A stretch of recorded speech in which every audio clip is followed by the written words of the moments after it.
ওনার নাম হইল মহিউদ্দিন ইবনুল আরাবী। ওনার বাবার নাম হলো আরাবী, ওনার নাম হলো মহিউদ্দিন।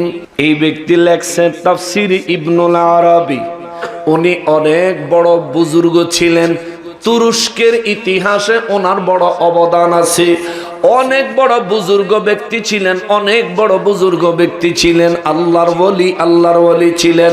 কিন্তু এই মহিউদ্দিন ইবনুল আরাবী রাদিয়াল্লাহু তাআলা আনহুর আব্বাজান ইবনুল আরাবী বিবাহ করছেন অনেক বছর, কিন্তু তার কোনো সন্তান হয় না। এই মহিউদ্দিন ইবনুল আরাবীর আব্বা ইবনুল আরাবী তখনও মহিউদ্দিন সাহেব জন্মগ্রহণ করেন নাই। তার আব্বা হযরত বিবাহ করছেন, বহু বছর হয়েছে। তিনি ব্যবসা করেন, অনেক বড় ব্যবসায়ী, অনেক সম্পদের মালিক, কিন্তু সন্তান হয় না, একটা সন্তানও হয় না। তিনি খোঁজ নিতে নিতে তৎকালীন যুগে গাউসে পাক মহিউদ্দিন আব্দুল কাদের জিলানী আল গিলানী রাদিয়াল্লাহু তাআলা আনহুর খেদমতে ইরাকের বাগদাদ শরীফে হাজির হলেন। জোরে বলেন সুবহানাল্লাহ। বাগদাদ শরীফে ব্যবসার জন্য এসে গাউসে পাকের কথা শুনে আরাবী মহিউদ্দিন ইবনুল আরাবীর বাবা আরাবী তিনি গেলেন গাউসে পাকের দপ্তরে, যায় গাউসে পাকের সালাম দিয়া কয়, ও মহিউদ্দিন আব্দুল কাদের জিলানী রাদিয়াল্লাহু তাআলা আনহু, আপনার কাছে একটা আরজি নিয়ে আইছি। সুবহানাল্লাহ।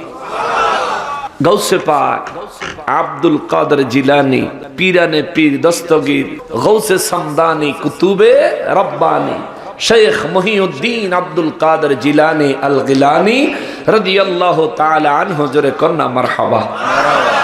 গাউসে পাক বলে, কি সমস্যা? বলে, আল্লাহ আমারে অনেক ধন সম্পদ দিছে, কিন্তু একটা সন্তান দেয় না। গাউসে পাক বলেন, আমি কি করব?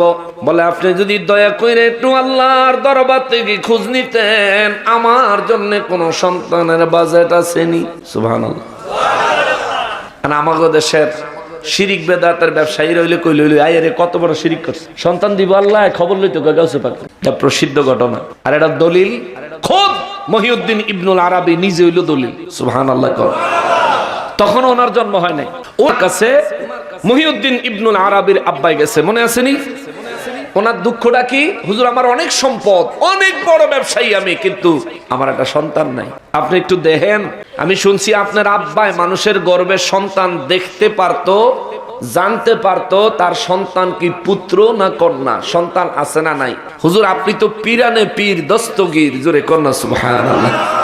আপনি দয়া করে একটু খবর নেন যে আমার জন্য কোন সন্তানের বাজেট আসেনি। গাউসে পাক 2 রাকাত নামাজ আদায় করলেন, মোরাকাবায় গেলেন, মোরাকাবাত থেকে ফিরে এসে বললেন, না, আল্লাহর দরবারে আপনার জন্য কোন সন্তানের বাজেট নাই। সুবহানাল্লাহ। আপনি চেষ্টা করে আল্লাহ বইতো না।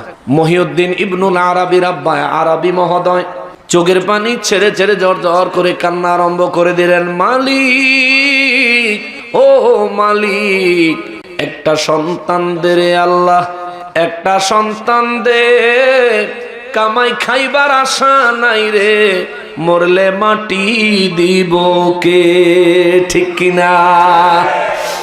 মহিউদ্দিন ইবনুল আরাবীর আব্বা যখন গাউসে পাকের দরবারে অঝর নয়নে চোখের পানি ছেড়ে কাঁদতে লাগলেন, গাউসে পাক আব্দুল কাদের জিলানী রাদিয়াল্লাহু তাআলা আনহুর মায়া লাগিয়া গেল।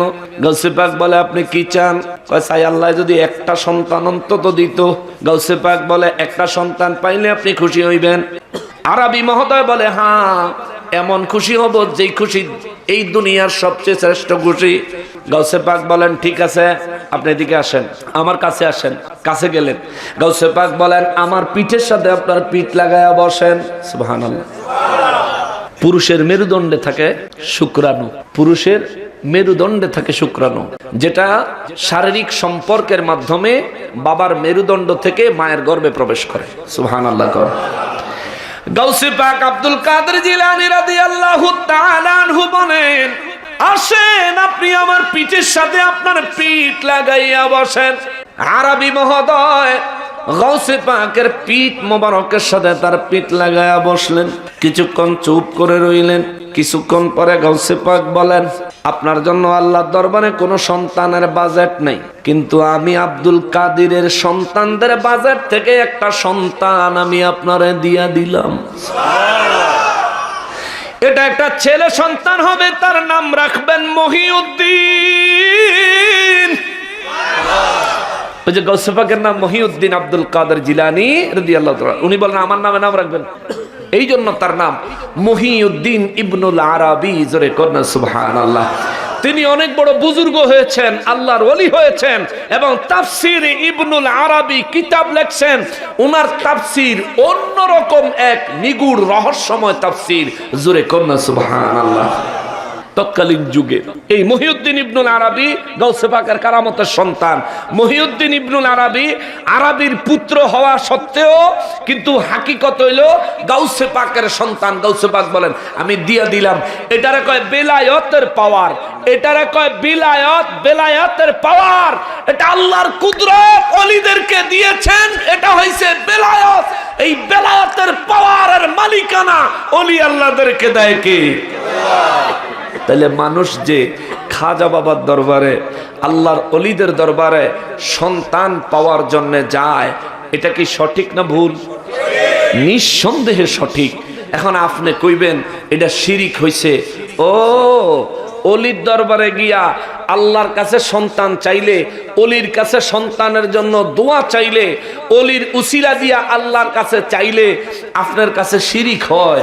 কিন্তু মূর্তির পূজার মণ্ডপে গিয়া মূর্তিরে তাজিম দিলে, গীতা পড়লে আর পূজার প্রসাদ খাইলে, পূজার বেডিগুলোকে নাচন দিলে তখন আর পূজা হয় না। ঠিক কিনা বলে? আপনারা আমরা চিনি, আপনি শিরিকের কন্ট্রাক্টর, আপনি হলেন শিরিকের কন্ট্রাক্টর। শিরিক আপনি শিরিকের আড্ডাখানা পাহারাদার। মাজারে বেলে শিরিক হয় তো পূজার মণ্ডপে কি জুমার খুতবা হয়? কথা কর না কাবিয়া, পূজার মণ্ডপে জুমার খুতবা হয়, সেখানে তো ডাইরেক্ট পূজা হয়, ডাইরেক্ট শিরিক হয়। আল্লাহকে বাদ দিয়া এই মাটির মূর্তির ইবাদত করে, সেই জায়গায় আপনি গিয়া আপনি গণপ্রতিনিধি হিসেবে যাইতেই পারেন, কিন্তু খালি হিন্দুর আর গণপ্রতিনিধি হইলে তো হইতো না, মুসলমানেরও গণপ্রতিনিধি হইতে হইব যদি আপনি আদর্শ নেতা হইতে চান। আল্লাহ তাআলা তাদেরকে হেদায়েত নসিব করুক। সবাই পড়ি আমিন। ওয়াজ শেষ কয়টা বাজে? হাই হাই তাবারুক আছে বলে, তাবারুক তাবারুক আছে ইনশাআল্লাহ। বাবা সমস্ত মুলকিয়তের মালিক কে? আল্লাহ যারে খুশি মালিকানা বানায়। এখন আমি আর আপনি কতটুকু মালিক? আজকের বয়ান থেকে কিছু জিনিস শিখতে হবে।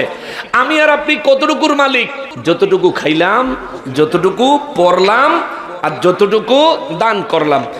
যেটা খাইলাম এটা খরচ করলাম, যেটা পড়লাম এটাও খরচ করলাম, কিন্তু যেটা দান করলাম এটা জমা করলাম। সুবহানাল্লাহ।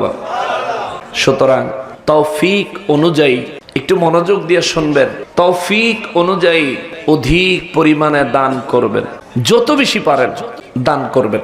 এটা আপনার জন্য জমা। আপনি হয়তো সঞ্চয় করেন, ব্যাংকে কিছু টাকা সঞ্চয় করেন, কেন? দুর্দিনে যাতে ভালোভাবে চলতে পারেন। ভাই আমাদের আসল ব্যাংক ওই আখেরাতে আল্লাহর কুদরতের ব্যাংক। দান সৎকার মাধ্যমে সেখানে যদি কিছু পাঠাইতে পারি, তাহলে নিঃসন্দেহে আখেরাতে আমাদের জন্য বিশাল কাজে আসবে। কতটা কাজে আসবে? নবী বলেন, মানুষ যখন 1 দিরহাম দান করে, ওই 1 দিরহামের সওয়াব আল্লাহ খোদ নিজে কুদরতি ভাবে লালন পালন করে বিশাল পাহাড়ের আকারে সওয়াব বানায়া ওই ব্যক্তির আমল নামায় তার মুরব্বিয়ানে কেরামের কবরে পৌঁছে দেয়। সুবহানাল্লাহ। এবং সদকায়ে জারিয়া সওয়াব হয়। অনুরোধ আছে যাতে আপনাদের এই নরসিংদী তারা সুন্নি জামে মসজিদের ফ্লোর হইছে, কিন্তু বেড়া দেখলাম না, খালি পিলার খাড়িয়ে রইছে, আর ছাদও দেখি নাই। ছাদ করার জন্য আর ওয়াল দেওয়ার জন্য, এক কথায় মসজিদের উন্নয়নমূলক কাজের জন্য আপনাদের সবার আন্তরিক সহযোগিতা কামনা করছি।